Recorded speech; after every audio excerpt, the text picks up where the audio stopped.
നമ്മുടെ ഉള്ളി ദോശ, ഉള്ളി, അരിമാവ്, ഗോതമ്പ് മാവ്. നമ്മളൊരു മരണത്തിനൊക്കെ പോയിട്ട് വന്നത് നമ്മുടെ ഒരു പ്രിയപ്പെട്ട പ്രിയപ്പെട്ട ഒരു അനിയത്തിൻ്റെ ഹസ്ബൻഡ് മരിച്ചു. ലോറി ഡ്രൈവറാണ്. ലോറി നിർത്തിക്കൊണ്ടിരിക്കുമ്പോൾ അവൻ മരിച്ചു.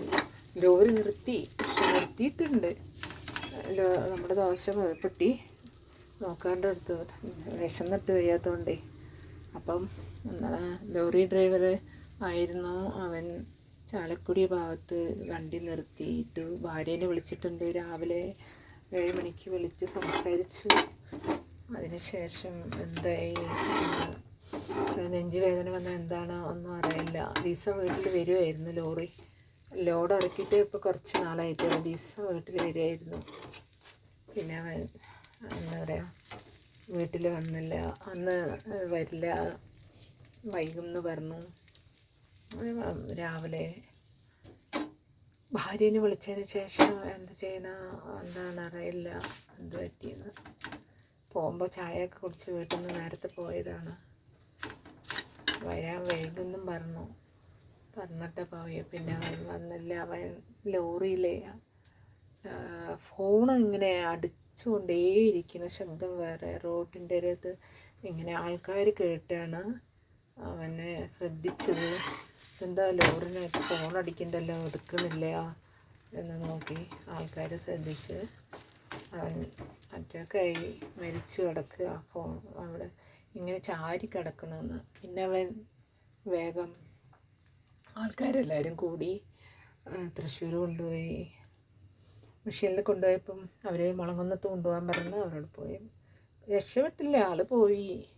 പിന്നെ ഓണറൊക്കെ വന്ന് ഇവരെല്ലാവരും കൂട്ടി വീട്ടിൽ വന്ന്, അവൻ്റെ ഓണർ നാട്ടിൽ വന്ന് പറഞ്ഞ് ഇവിടെയൊക്കെ എല്ലാവരും കൂട്ടി ഓണർ പോയി.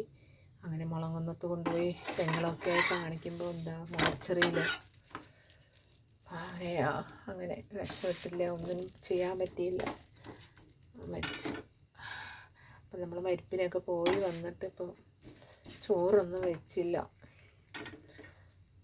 അപ്പോൾ കുറച്ച് ഗോതമ്പ് ഉള്ളി ദോശ ഉണ്ടാക്കാന്ന് പറഞ്ഞിട്ട് വിശന്നിട്ട് വയ്യ. അപ്പം ഞാൻ വേഗാത്ത മുമ്പ് എടുത്തത് കൊണ്ട് പൊട്ടിയതാണേ. ഇത് പൊട്ടിയിട്ടില്ല. ഇത് ഷേപ്പൊന്നും നോക്കണില്ല. ഞാൻ നല്ല ഷേപ്പിലൊക്കെ ഉണ്ടാക്കുന്ന ആളാണ്. ഇപ്പോൾ എനിക്ക് വയ്യാത്തതുകൊണ്ട് വിശപ്പും സമയം കഴിഞ്ഞ്. അപ്പോൾ നമുക്ക് വേഗം കഴിക്കാമെന്നുള്ളതിൽ സാമ്പാറുണ്ട്. അപ്പോൾ വേഗം നമുക്ക് കഴിക്കാമെന്ന് ഓർത്തിട്ട് അപ്പോൾ നമുക്കിപ്പോൾ കുറച്ചുകൂടി ദോശ. ഓരോരുത്തരുടെ ഓരോ അവസ്ഥകൾ ഇന്ന് കണ്ടവരിഞ്ഞ് നാളെ കാണാൻ പറ്റുന്നില്ല അല്ലേ? അത്രയേ ഉള്ളൂ. അതാരും മനസ്സിലാക്കുന്നില്ലല്ലോ. മനുഷ്യന്മാർ മനസ്സിലാക്കുന്നുണ്ടോ? മനുഷ്യന്മാരെ കാണുമ്പോൾ ചിരിയും കളിയും പരിഹാസവും അല്ലെങ്കിൽ കളിയാക്കലും, എങ്ങനെയാണ് നശിപ്പിക്കണേ, എങ്ങനെയാണ് പോണേ, എങ്ങനെയാണ് നശിപ്പിക്കേണ്ട വഴികൾ, അങ്ങനെ പലതും അല്ലേ. അങ്ങനെ അപ്പോൾ അപ്പോൾ കുറച്ച് അരിമാവ് എടുത്ത് കുറച്ച് ഗോതമ്പ് മാവ് പെട്ടെന്ന് കലക്കി കുറച്ച് ഉള്ളിയൊക്കെ നൈസാക്കി അരിയണമായിരുന്നു. ഞാനൊന്നും അരിഞ്ഞില്ല. നമ്മളൊക്കെ പെട്ടെന്ന് വലുതാക്കി തന്നെ അരിഞ്ഞിട്ടുണ്ട്. അപ്പോൾ നമ്മൾ ഗോതമ്പ് ദോശ ചൂടാം. വല്ലാത്ത സങ്കടമാണ്. നമ്മുടെ ആ കുട്ടികൾ കരയിന് താങ്ങാൻ നമുക്ക് പറ്റുന്നില്ല. കരയിടിച്ചത് കണ്ട് എത്ര നേരം മരിപ്പ് വരുന്നവരെ കുട്ടികൾ അടക്കി പിടിച്ച് കരയായിരുന്നു. അവർ രണ്ടാമത്തെ മകളൊക്കെ അല്ലേ, അങ്ങനെ അടക്കി പിടിച്ച് കരയുക. കൊച്ച് സഹിക്കാൻ പറ്റില്ല. അങ്ങനെയാണ്.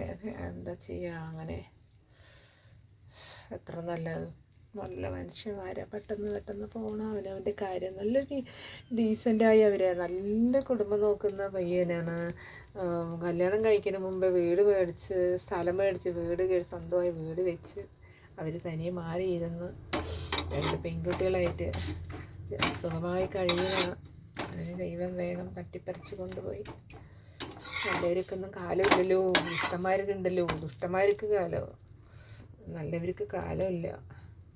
അപ്പോൾ നമുക്ക് വിശന്നിട്ട് വയ്യ. അപ്പോൾ ഫ്രിഡ്ജിൽ നമ്മുടെ സാമ്പാറുണ്ട്, എടുത്താൽ എടുത്തു, ഇല്ലെങ്കിൽ ഞാൻ ചായ കൂട്ടി കഴിക്കുക. മുട്ടയിട്ടിട്ടുണ്ട് കേട്ടോ, നമ്മൾ മുട്ടയിട്ടിട്ടുണ്ട്. നമ്മളങ്ങനെ വിറ്റാമിനൊന്നും അങ്ങനെയൊന്നും കഴിക്കണില്ല. അപ്പോൾ നമ്മളൊരു മുട്ടയൊക്കെ ഇട്ട് നമ്മൾ കുറച്ച് ഉള്ളി ദോശ ചൂടാ വെച്ചിട്ട് സമയത്തായി. ഇപ്പോൾ ചായ കൂട്ടി കഴിക്കുക. കുളിച്ച് നമ്മൾ കുളത്തിൽ അങ്ങനെ പോകാറില്ല, ശരി കുളത്തിലൊക്കെ പോയി. ഇന്നാൾ പോയിട്ടുണ്ടായിരുന്നു കുറച്ച് ദിവസം മുമ്പ്. പിന്നെ കുറേ തുണികളൊക്കെ കഴുകിയിട്ട് വന്നു. അത് നമ്മൾ ഇന്ന് പോയി കുളിച്ചൊക്കെ വന്നു. ഈ ദോശയൊക്കെ ചുട്ട് നമുക്ക് കഴിക്കണം. വയറ് മൂളുവാ വിശന്നിട്ട്. അങ്ങനെയൊക്കെയാണ്. അപ്പോൾ ഇന്ന് നമ്മുടെ കറുത്ത വാവ് ദിവസമാണ്. ഇന്ന് നമ്മുടെ കറുത്ത വാവ് വെളിയിടുന്ന ദിവസം. വെളിയിട്ടു. എല്ലാവരും കുളത്തിൽ പോയപ്പോൾ ഒരുപാട് ഫോട്ടോ എടുക്കണം വിചാരിച്ചു, ഫോണ് കൊണ്ടുപോയില്ല. അങ്ങനെ എല്ലാവരും നമ്മുടെ കുളത്തിൽ, എല്ലാ കുളങ്ങളിലും എല്ലാവിടെയും പോയി, തിരുവല്ലാമലയിലൊക്കെ ആൾക്കാർ പോകും. പക്ഷേ നമ്മുടെ മുമ്പിൽ കുളത്തിൽ എല്ലാം കുറേ അരിയും ഇതും നിലകളായി നിരന്നിങ്ങനെ വെച്ചിരിക്കുക കുളത്തിൻ്റെ സൈഡിലുള്ള. ഇപ്പം കുളത്തിൻ്റെ സൈഡിൽ ഇങ്ങനെ വെച്ചിരിക്കുക കുറേ ഇലകളുണ്ട്. ഇങ്ങനെ എത്ര ആത്മാവ് വന്നോ, എത്ര ആത്മാവ് പോയോ, അതൊന്നും അല്ല. നമ്മൾ മരിച്ചു പോയിട്ട് അവർ വന്ന് കഴിക്കുന്നൊന്നും നമുക്ക് അറിയില്ല.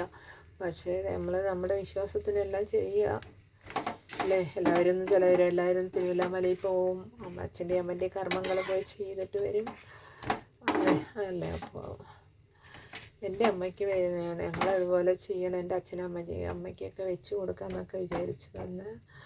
അപ്പോൾ ഇന്നത്തെ ഇങ്ങനെയായി. അവൻ പോയി സ്വർഗത്തിലേക്ക് പോട്ടെ. അവൻ്റെ ആത്മാവ്. 2 പെൺകുട്ടികൾ, ആ കുട്ടി ചെറിയ പെൺകുട്ടി ഇങ്ങനെ അടക്കി കരയണത് സഹിക്കാൻ പറ്റില്ല. എനിക്ക് തോന്നും മോളെ ഒന്ന് പൊട്ടിക്കരയടാ എന്ന് പറയാൻ എനിക്ക് തോന്നി. അതായത് നമ്മളെല്ലാം അനുഭവിച്ച ആൾക്കാരാണ്, നമുക്കങ്ങനെ സഹിക്കാൻ പറ്റില്ല. അപ്പം നമ്മൾ അങ്ങനെ. അപ്പം എനിക്ക് തോന്നി ആ കുട്ടി ഒന്ന് പൊട്ടിക്കരണമെങ്കിൽ മരിപ്പ് കൊണ്ടുവരുന്ന വരയ്ക്ക് ആ കുട്ടി അടക്കി പിടിച്ച് കരയുക, ശ്വാസം പുറത്ത് വരാണ്ട് ഇങ്ങനെ ഉള്ളിൽ കരഞ്ഞുകൊണ്ടിരിക്കുക. താങ്ങാൻ പറ്റില്ല ഇങ്ങനെ. അപ്പോൾ നമ്മുടെ ദോശ റെഡിയായിട്ടുണ്ട്. അപ്പോൾ നമുക്ക് ദോശയും ചായയായിട്ട് നമുക്ക് കഴിക്കാം. നമ്മുടെ മുട്ടയിട്ടുണ്ട്, ഉള്ളി ദോശ, അരിമാവ് ലേശം ഉണ്ടായിരുന്നു, പിന്നെ നമ്മൾ ഗോതമ്പും ഉള്ളി മുട്ട ചേർത്തിട്ടുണ്ട്. വിശന്നിട്ട് വയ്യ. അപ്പം അങ്ങനെ കഴിക്കാം.